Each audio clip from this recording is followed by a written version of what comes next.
All right, welcome back to our next session. Again, this is day 2 of the Career Growth Summit, L&D Cares. Super excited to bring Mikayla on stage here, recruiting manager, going to give some aid to both hiring managers as well as recruiters, something that in this quote unquote new normal, we all could really use. So Mikayla, without further ado, I'm going to let you take it from here. Thanks so much, Batman. Hello, everyone. Good morning, good afternoon.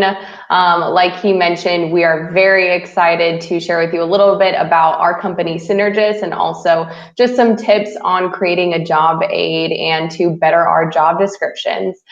With that, I also have my colleague, Tim Pape here, so I'll pass it on to you, Tim. Thanks, Mikayla.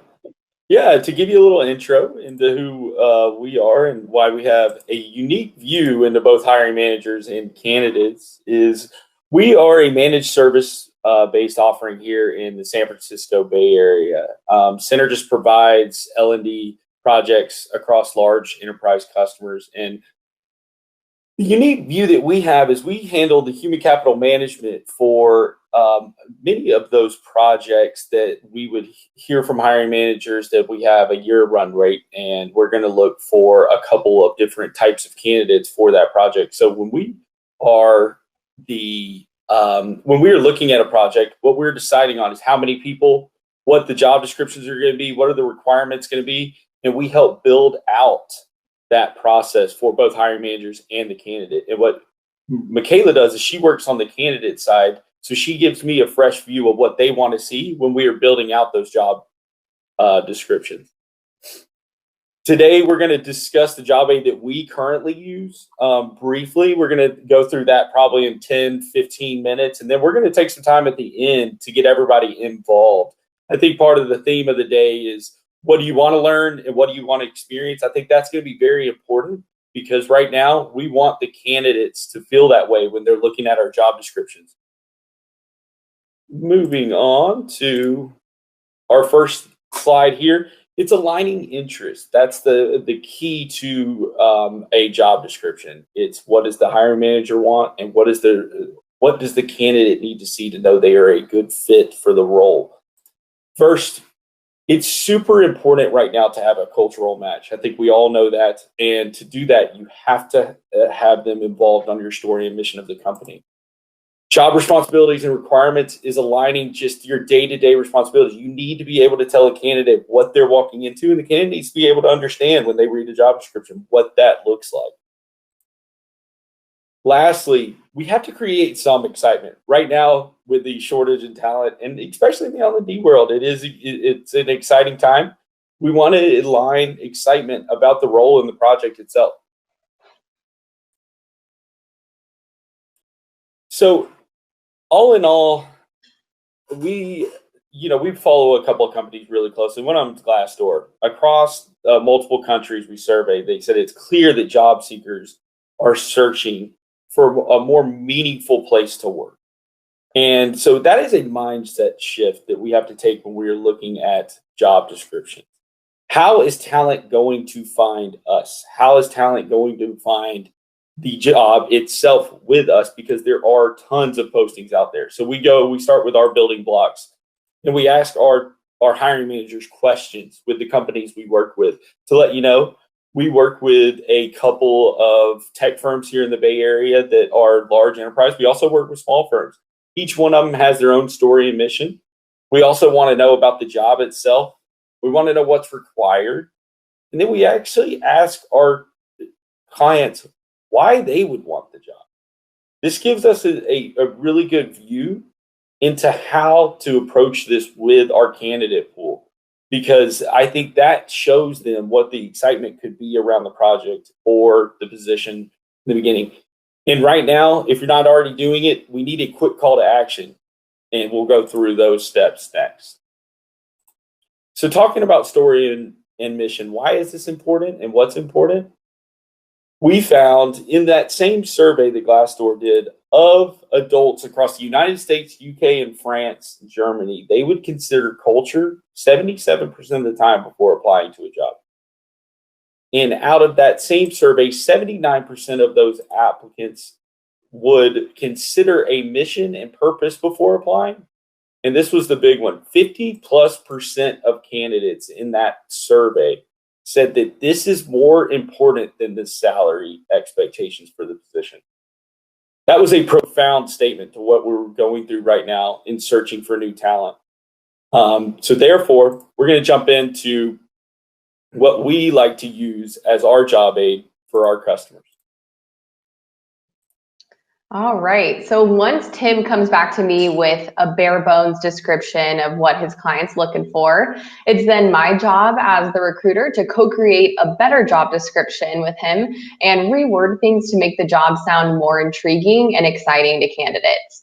That way we can assure we're getting the best possible talent to apply to these open jobs. In this section, I'll be going over some not so exciting examples that we typically see in the standard job description we're given. And I'll also share ways that we reword those to really draw the candidates in. And as I'm going through the different examples, feel free to use the emoji function on the bottom of your screen to interact with us and show your thoughts on the different examples that I share. So as you can see on the left, these are typical bullet points found in a standard job description. We see that 2 years of experience is necessary, experience with Captivate, Keynote, and other tools are necessary. And we also see that video editing is required. But as the recruiter, that doesn't give me much to sell the candidate on. I'm left asking questions such as, what team will this person be a part of? How will they make an impact at this organization? And most importantly, why would someone want to join this company and team? So moving to the right, we have some much better options on how to expand upon a job description and give the candidate a real idea of what they'd be getting themselves into in this new job. So as you can see, instead of bullet points, they've broken the description into sections. So in this case, we have a content section, audience and delivery section, and stakeholder management section. So in the content section, you can see we've expanded the explanation of the position and let candidates know that they'll be creating highly engaging materials for this client's trust and safety policy. And instead of just listing out tools that are required, it really goes into explaining what these tools are going to be used for and why it's important for this candidate to have experience with them. Next slide. So going into some additional examples, typically job descriptions are bullet pointed like you saw in my previous slide. And usually every bullet point starts with an adverb or action word, as some call them. So instead of using words such as develop, manage, deliver, and meet to start your sentences, try starting some sentences with some examples that we've given you on the right, such as what you'll be doing in this position, or this position sounds like you if, or you might be the right fit for this team if. By switching our verbiage to examples on the right, it really forces candidates to identify with the job description and allows them to put themselves in the seat and get a realistic idea of what it would look like to be a part of your team. So next, Tim is going to take us through some ideas for easily accessible applications on these job descriptions. Thanks, Mikayla. Yeah, and part of this easy application process is we've also looked at the data of when applicants are applying. So when we talk to a lot of customers, we do look at the day that is actually best to apply for the position. Right now, that is on a Wednesday, and we've broken that up into, if you guys all have been a part of an organization where Monday, Tuesdays is a rush, Wednesday, you're finally through it, Thursday, Friday, you go, oh, maybe I do like working here again. We've all been through those experiences, and what the survey that we've read found is that Wednesday is the best time to drop those job descriptions, and that's actually what we do at our company. Most candidates are actually finding their jobs now via a mobile device, and I think that's also super important. When you look at applying for a position, LinkedIn being one of the big proponents of that, you can actually sign up for their easy apply option, and that is applying a job to, or I'm sorry, that's applying your LinkedIn profile to the position. Also, in the bottom, you can list email a recruiter. Submitting a mobile profile is also an option that you could go when we use this option. We are also going to leave behind a one-pager that is our job aid for customers, and we're going to pop that into the chat now so that you guys have that. And then, therefore, we're going to take some time now for our participants to get involved with the experience of job descriptions. We have a unique group here consisting of recruiters, L&D candidates that are searching, hiring managers, and we'd love to hear more to help guide a better path forward for job descriptions. Raise your hand and we can bring you up on stage, or feel free to post in the comments, and we'll work together on this. I'm going to start with a couple of easy questions and we're going to start on the candidate side first. Number one, when you look at a job description, what is the first thing your eyes go to and why? And John or Batman, if you guys can help us bring people up on stage, that'd be great.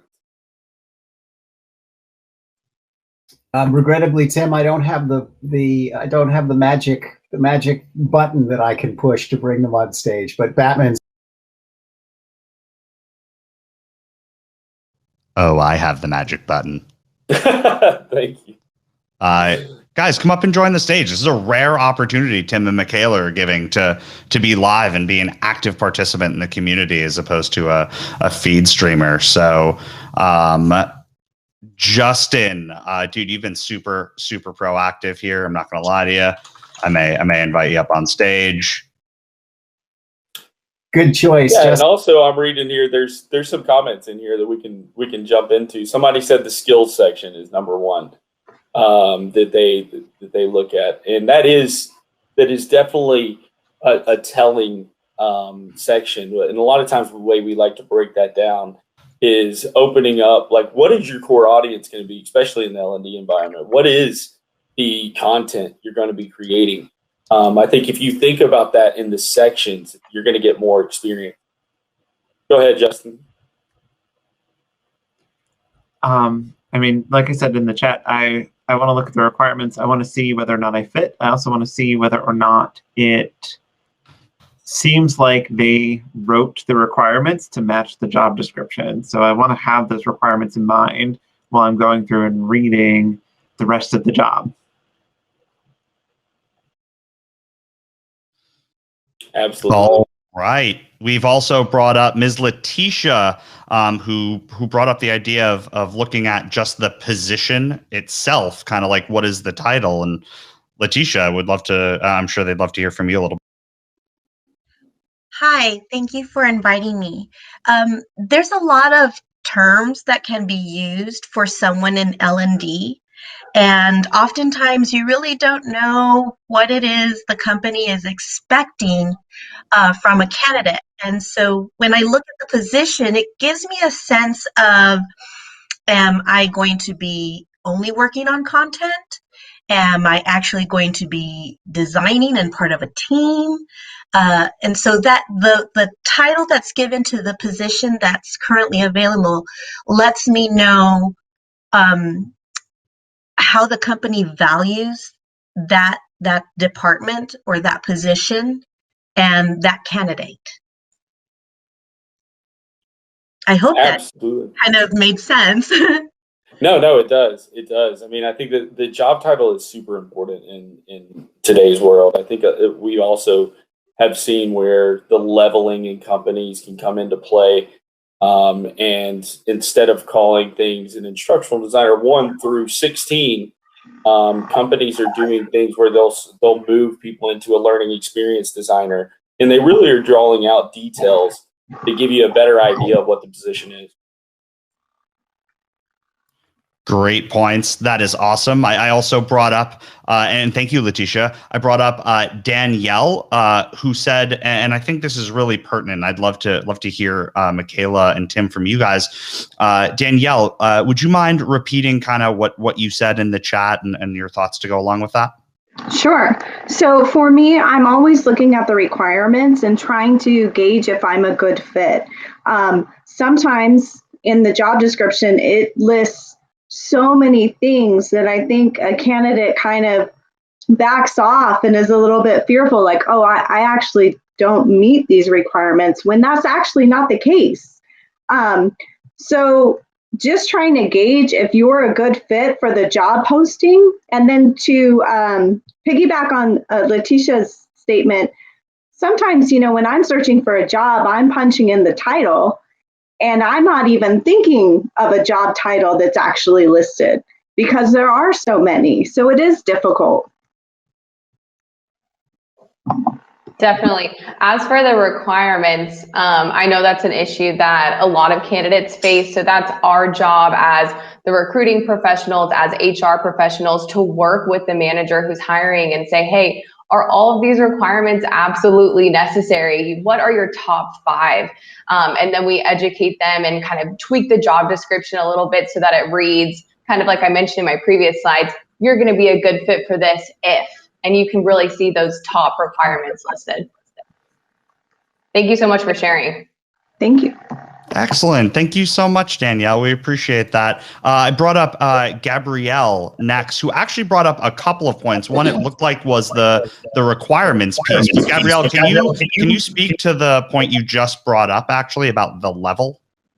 Yes, I always look at the level in terms of years of experience, and do they like in LinkedIn with the level is listed as entry level, associate, mid-level, executive.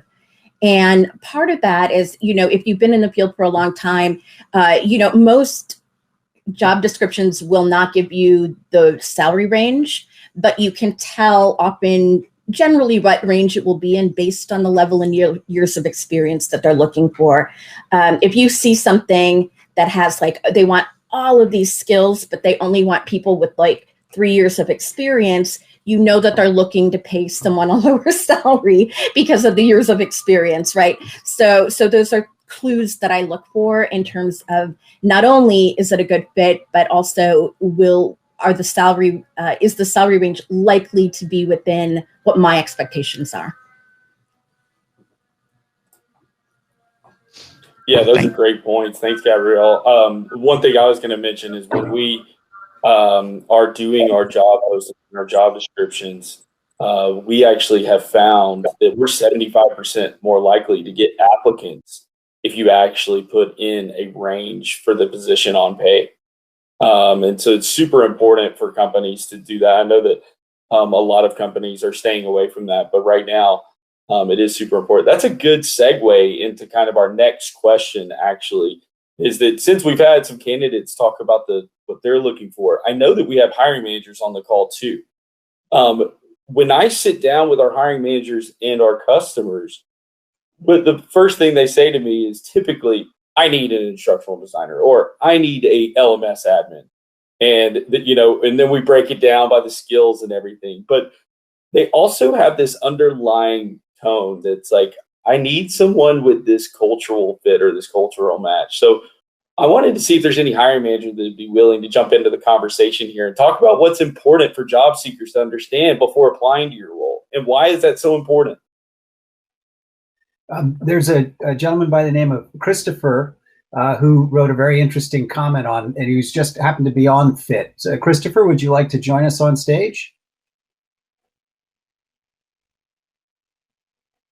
Sure, he wrote. Do you see him, Batman?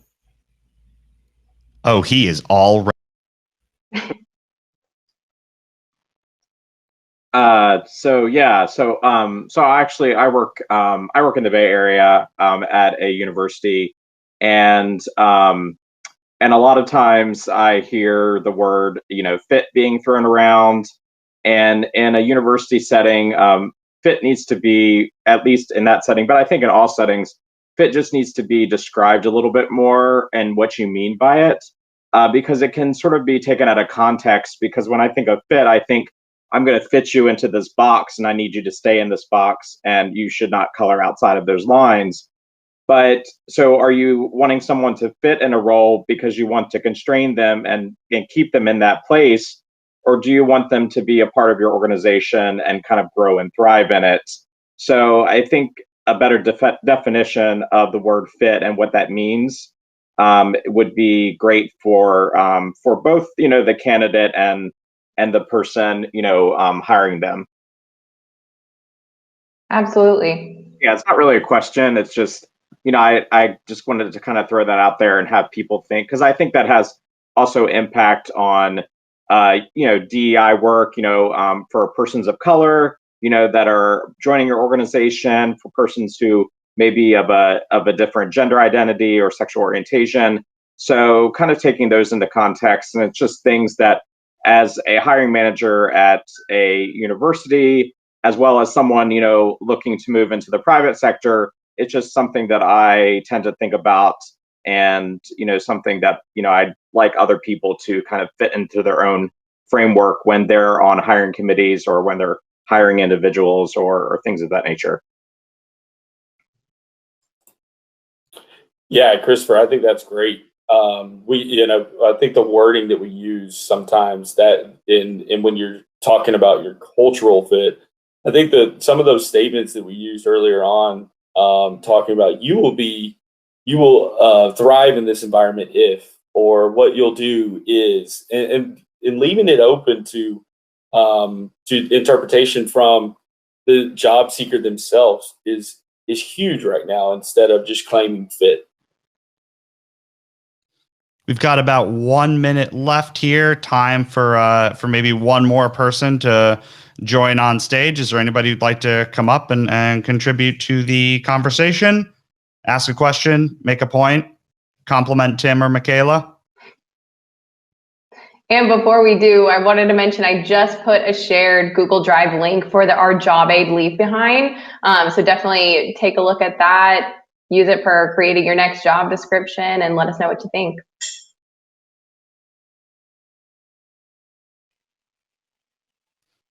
All right. It looks like folks are thanking you and being grateful for all of your sharing and for bringing people up on stage, which, by the way, totally awesome, guys. I think that's a great way to promote the sense of community that we stand for here.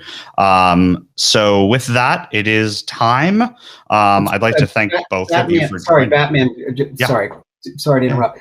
If you want to have a longer, a more interesting, more in-depth conversation, Mikayla and Tim have a booth in the arena, and you can catch up with them today. And are you guys going to be there tomorrow as well? We will be there. We'll be there Excellent. Today for sure. So come by the arena and stop in and see Mikayla and Tim. Sorry, Batman. No, that's awesome. No need to apologize at all. Guys, thank you again. We're going to depart, get ready for the next panel session. Thank you again for sharing, and we'll see you guys the next session and the next few days here at the conference. Thanks for joining.